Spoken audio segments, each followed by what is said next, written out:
Last week, Marvel sued the heirs of several of its most prominent comic book authors, including Stan Lee, regarding characters like Spider-Man, Thor, and Black Widow.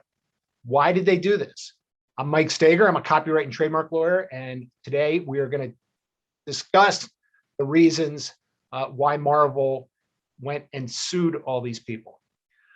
Under the Copyright Act, usually when author just means creator of a copyrighted work, transfers rights in those works, usually the rights are gone. But the Copyright Act does have some provisions that provide, under certain circumstances, for very limited periods of time, the original author or the author's heirs can exercise what are called termination rights, and they can send a notice to the owner of the copyright that they intend to take back their rights and rescind the grant of the copyright rights.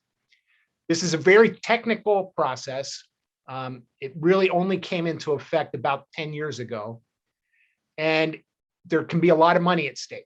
I've talked before, but major music artists like Bob Dylan and Bruce Springsteen have exercised their termination rights, usually to just negotiate a better deal for themselves.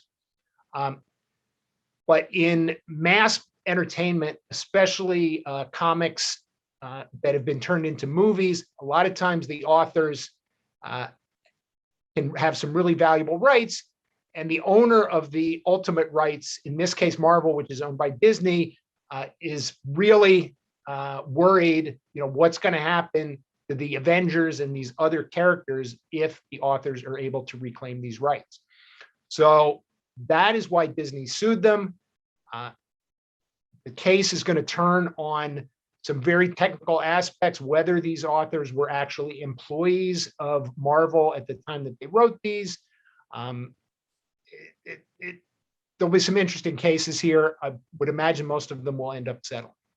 But if you need a superhero to protect your copyrights, I'm Mike Steger. I'm a copyright and trademark lawyer. Be glad to talk.